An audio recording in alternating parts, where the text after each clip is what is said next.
அழகான கிராமம். காலை நேரம்.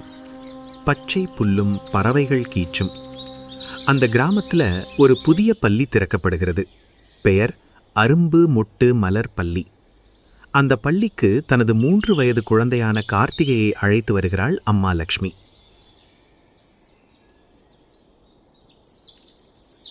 மாஸ்டர், இங்கே என்ன படிப்பாங்க? ஏற்கனவே எல்லாரும் ஏபிசி 1 2 3 கற்றுக் கொடுக்கறாங்க. அம்மா, இங்க குழந்தைகள் படிக்க மாட்டாங்க. இங்க நாங்கள் தான் குழந்தைகளை படிப்போம். லக்ஷ்மிக்கு கொஞ்சம் ஆச்சரியம். அரும்பு நிலை, 3 வயது. கார்த்திகை முதல் நாள் பள்ளிக்கு செல்கிறாள். அங்கே புத்தகங்கள் இல்லை, கரும்பலகை இல்லை. ஆனால் நிறைய வண்ணங்கள், விளையாட்டுப் பொருட்கள், இசை, பாடல்கள். அவள் மணலில விளையாடுறாள். நிறங்களால படம் வரைகிறாள். சின்ன சின்ன கதைகள் கேட்கிறாள். ஆசிரியர்கள் கவனிக்கிறார்கள். அவள் நிறங்களைக் கண்டு மகிழ்கிறாளா? இசைக்கு ஆடுகிறாளா? கதைகள் கேட்டு கேள்வி கேட்கிறாளா? இவருக்கு படைப்பாற்றல் அதிகம். நிறங்களோட ஆர்வம் இருக்கு. மொட்டு நிலை, 4-5 வயது. இப்போ கார்த்திகை கொஞ்சம் பெரியவள். அவளை பூங்கா, மிருகக்காட்சி சாலை, கடற்கரை எல்லாம் அழைத்து செல்கிறார்கள்.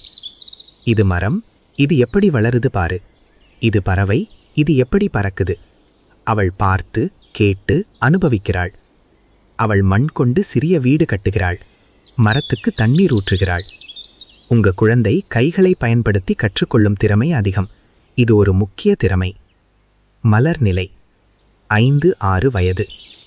இப்போ கார்த்திகை முழுமையாக மலர்ந்து விட்டாள்.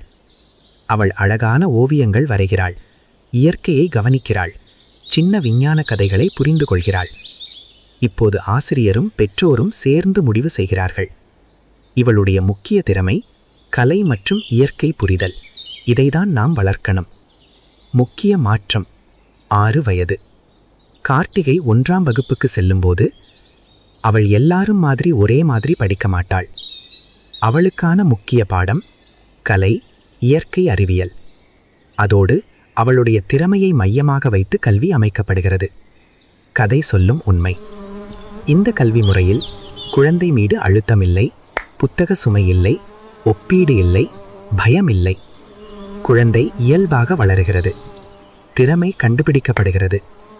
வாழ்க்கை நோக்கம் ஆரம்பத்திலேயே தெரிகிறது. மரம் நன்றாக வளரணும்னா அதை இழுத்து நீட்ட முடியாது. அதுக்கு சரியான மண், நீர், ஒளி கொடுத்தா போதும். அது தானாக உயர்ந்து நிற்கும். அதே மாதிரி குழந்தைகளை படிக்க வைக்காதீர்கள். அவர்களை புரிந்து கொள்ளுங்கள். அப்போதுதான் ஒவ்வொரு குழந்தையும் ஒரு மலராக மலரும். இந்த அருமையான செயல் திட்டத்தை விரும்புகிறீர்களா? அப்படியானால் உங்கள் வாக்கை விவசாயிக்கு போடுங்க.